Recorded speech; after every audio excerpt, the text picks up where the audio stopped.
Hi guys, it's Charlie Tango 1994 back with another YouTube video. I'm planning a trip out tomorrow, so I wanted to pull together all the stuff that I need to take with me and give myself a bit of a shock, to be honest. This is a 35 litre bag, and I've tried to be fairly conservative about what I'm taking. But having packed it all away just to check really that it'll all fit, there's way too much. The bag is pretty heavy, and I've no doubt that there's stuff in there that I'm not really going to need, but it does help me to think about, not so much in the summer but later in the autumn and stuff, things that I'd need to take with me. So as I say, I'm planning to go tomorrow to try a bit of DXing. So I think what I'm going to need to do is the bits that I don't need when I get down there, I'll leave in the car, or if it's not too long a journey, maybe think about making more than one trip between the car and whatever location I'm looking to get to. So what I do now is open it all up and talk through what's in there, and you'll probably see that there's quite a lot of gear. I haven't been able to weigh the bag, but just putting it on my back, I can tell that I probably wouldn't manage more than just a couple of miles, probably 2 or 3 miles. So there definitely is an opportunity to lighten things down, and I probably have got sort of more than one item of anything that I need. So still, it's handy to have everything packed in one place. I can just chuck this in the car and rationalise it as and when I need the bits that are in there. So let's get it all opened up, and I'll talk you through each of the things that I've got in there. So first off, and the biggest item, is the mast itself. I've shown this in a previous video, and there are lots of other videos featuring portable antenna. The T2LT, sorry, that goes on a roach mast. This is actually like a kite pole, 8 metre long. What is handy about it is that it does all sort of collapse inside itself, so I guess I'm going to be using this more as a walking stick than you know, looking to carry it on my back or anything like that. So that's the first item that needs to come with us. Another fairly bulky item but absolutely essential is my cook set. Now this is a Crusader cook set, and I will do a more detailed review of it in terms of what's in there in another video. But in terms of brew kits, and there's a little stove in there which I will use. I am carrying more than one stove, in fact 3 at the moment. As we go through it, you'll see. So that's probably where it's one area that I can slim down, or at least just select which one I want to take with me. There's also a water bottle in there, so there isn't at the moment, but there will be a litre of water in there, which overall will add to the general weight of the pack. So again, that's something that needs to be considered. But in terms of making my coffee or tea or whatever, this is an essential item, so that goes in the bag, and at the moment it sits pretty much at the top. So in terms of the trip that I plan to take tomorrow, I'm probably not going to need to pack this stuff, but again, it is something that generally I would have with me, just so I've got a sort of generic setup in the back of the car when I do decide to go out. There's waterproof jacket and waterproof trousers, because the last thing I want is to get caught out miles from the car in seriously heavy weather. Don't expect that to happen, hopefully over the next couple of months, but you never can tell. So I will be carrying this with me, even if it does end up staying in the car while I venture off somewhere else. And then at the front is a woolly hat and gloves. Again, hopefully we get the kind of summer that we deserve. Only if I was doing an overnighter, or you know, if the weather really did do a plummet, then I'm likely to need those. But again, I just want to keep it all together so I know where it is when I need it later on in the year or whatever. some other little bits that I'm going to pack with me in terms of the day pack is a little wash kit with hand cleanser, and really another sort of essential item that can be easily overlooked is toilet paper, just so I've got some with me in the event that we all have to do what we have to do at certain times.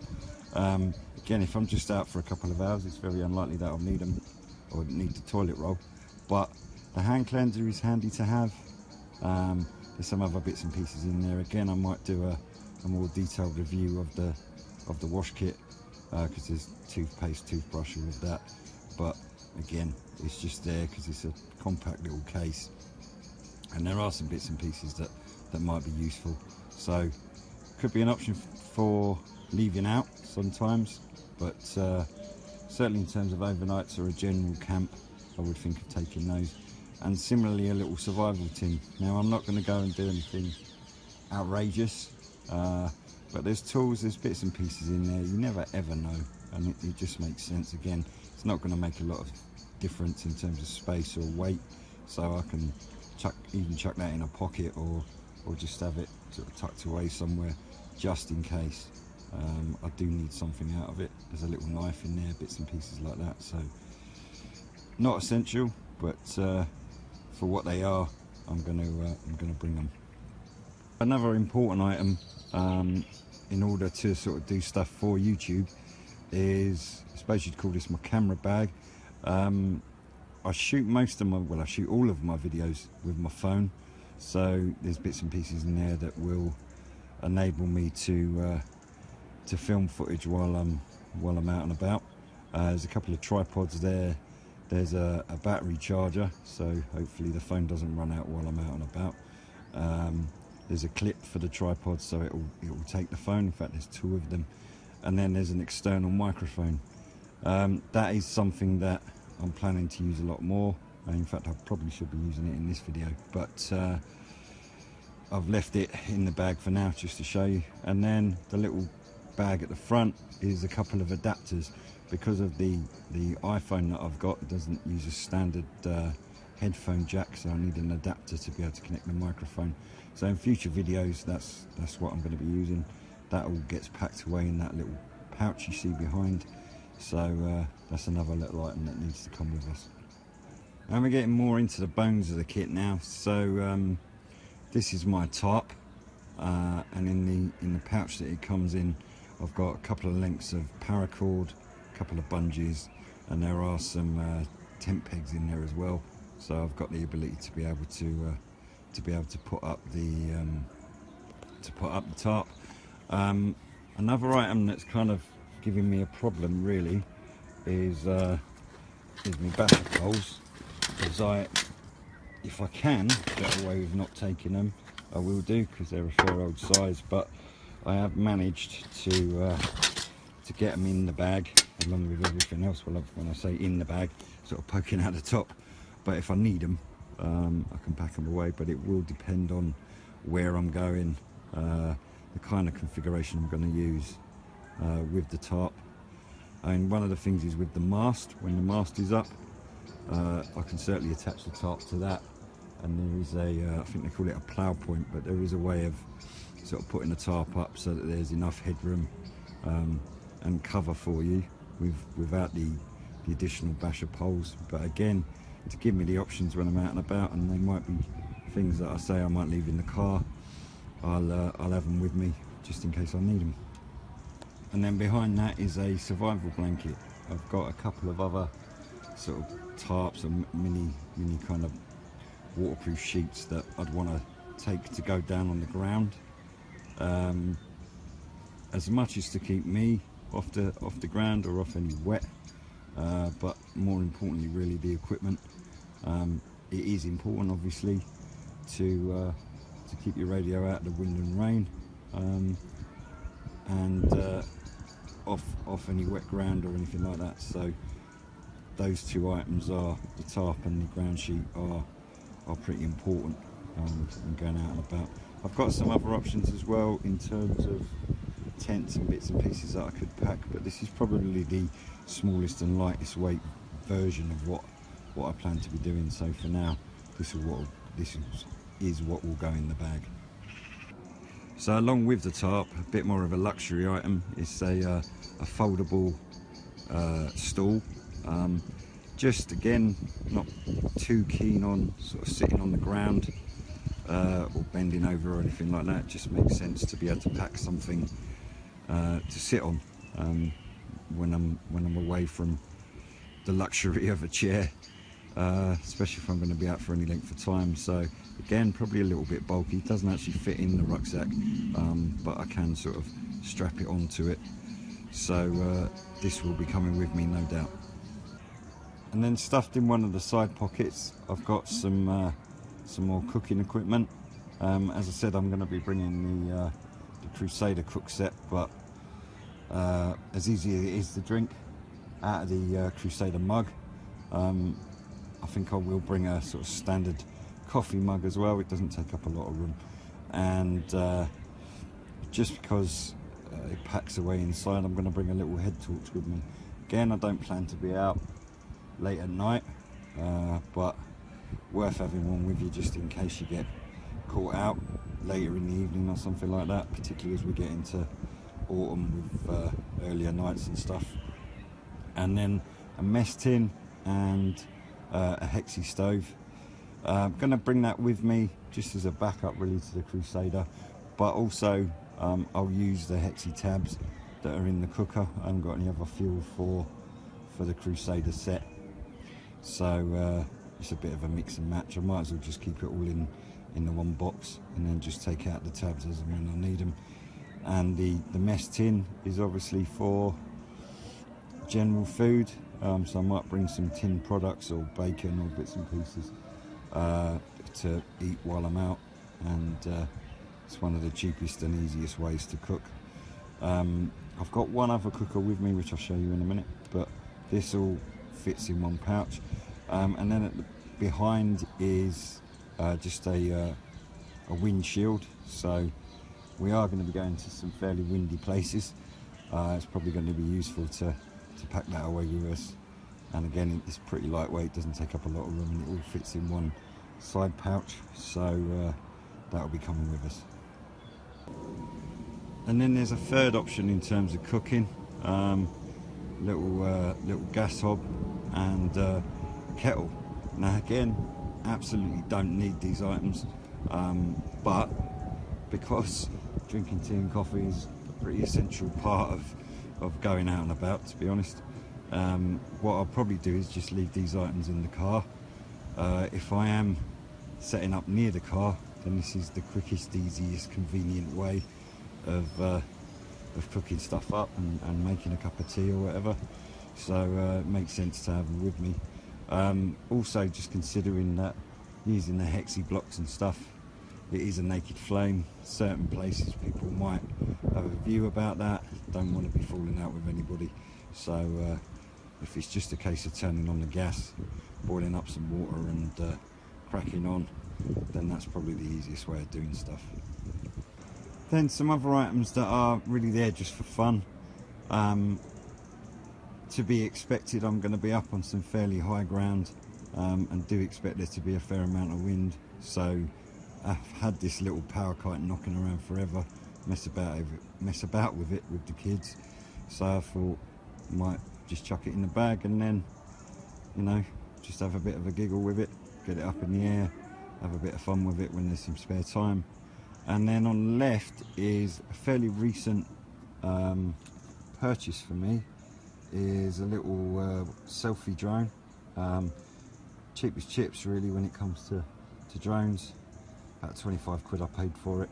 Haven't really had much chance to use it, but it is, again, I'll do another review, or I'll do a review of it at some point, but it's a little foldable drone, doesn't take up a lot of room. I've flown it a couple of times and it isn't too difficult to fly, but I just thought it might be useful to get some nice aerial shots and bits and pieces of some of the places that we're going to. And obviously a drone is one of the easiest ways of doing that. If I can get a handle on flying it, then it makes sense to bring it with me. We'll have to see how that goes, because the first few attempts have been not without their issues, so it'll be interesting to see how useful it becomes. But again, it will go in the bag for now, just to have it and just have a play about with it, really. And then some other loose little bits and pieces that just sit in the small pouch at the back of the rucksack. An additional water bottle. As I say, I'll be packing about 1 litre of water in the Crusader cook set, but it might be worth having an additional bottle just to carry another. I think that carries another litre, so 2 litres should be enough for a day out, possibly even 2 days out, I don't know. And then there's some other gubbins that really are just keeping the rucksack. Generally, there's a little like a monocular, just like a little, almost a binocular but a single lens. Again, if I'm going to be up in fairly high places, there might be some nice views, might be some things to be checking out when I'm up there. So again, because it's lightweight and compact, there's no harm in carrying it. Then the red thing is a little pocket torch. Again, just useful to have a torch with you when you're out and about, you never know why. And then some sort of emergency equipment, really. There's a compass, little ferro rod. The blue thing is a little light, a little torch. And then the black pouch is a little multi-tool. Again, little bits and pieces, little tools on there, pliers, stuff like that, that could be useful in certain situations. And the little chrome vessel is stuffed with, it's been a while actually, I think it's got sort of cotton wool impregnated with Vaseline. Should I ever need to start a fire in sort of an emergency, or need to do something like that, I'll have that kit with me. As I say, it's not part of any day-to-day stuff that I do, but it stays in the rucksack just in case we ever get into a situation where we might be in desperate need of something like that. So that's tucked away somewhere in the rucksack. And having gone through everything that's in the bag so far, we've not touched on any radio equipment. This in itself is the actual radio bag. It does have the radio, coax, swar meter, all that sort of stuff in it, and it's probably the weightiest item in all of it. We can't do without any of that stuff, so that just is what it is. But that gets stuffed in the bottom of the bag, and then everything else is kind of wedged in around it. So we'll open that up and we'll go through that in some degree of detail. And then, yeah, in that bag is everything we need in terms of the radio equipment. Obviously the radio itself, I've said in previous videos, planning to use the Colt 295 to go out with on most of these DX trips, whether it be running portable or static mobile, so that'll be the rig that will be featuring in the videos. And then there's a swar meter with a patch cable attached to it so it doesn't get lost. In front of that is a PMR radio. Never really used it, got a couple of them, as I say, messed about with the kids and stuff like that. Handy when we've been camping and things, but I will pack one because there is a PMR net just prior to the Charlie Tango nets on a Sunday afternoon. Never really had any signals on it. Not really sure how it's going to work, but we'll see. No harm in carrying it with us. So I'll have that in a pocket or something when I'm heading out to wherever I'm going and setting things up. Electrical tape to the right of that. Obviously I'm going to attach the T2LT to the mast using that, and then lengths of paracord and tent pegs to erect the mast that we saw earlier. And then at the back is the T2LT in itself, and below that is a length of coax. Again, I shot a video just recently, putting everything up in my garden just to check it all went together. So that's all the stuff we're going to need. And then the black thing to the right of the CB radio is an old battery pack from a Maxcom 7E. That's got 12 AA batteries in it, and I did a session with it a couple of weekends ago, and that's what I'm going to be using to power the radio. A little bit lighter and certainly cheaper than a car battery, or a portable battery I should say, not a car battery. We'll see how it goes. At some point probably look to invest in some rechargeables, but at the moment I'm running 12 of the well-known Duracell batteries in there, so we'll see how many hours we get out of that one. And that's everything that goes in the radio bag. So there you go, that's everything that we've been through, all packed away in the bag again. This will go in the car tomorrow morning, and we'll be heading out to one of our more local DX sites, see what the weather's like. I've never been up there before, so I don't really know what to expect in terms of a location, but hoping that we can find a little bit of open ground somewhere, get the mast up, get the radio rigged up, have a cup of tea, have some food, have a bit of fun, chat to some people. Right, catch you in the next video guys, cheers.